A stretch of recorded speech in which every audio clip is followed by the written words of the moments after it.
बंदियालवी कहता है मीलाद ना मनाओ,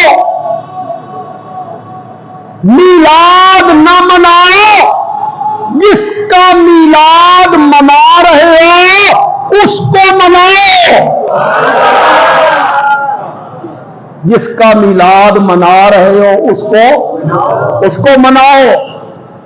वो झंडियों से नहीं मानता ना, वो झंडों से भी नहीं मानता,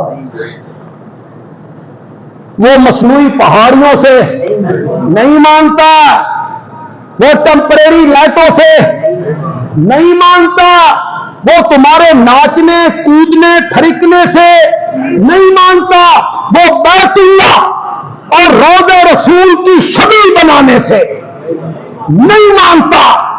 वो तब मानेगा जब अपनी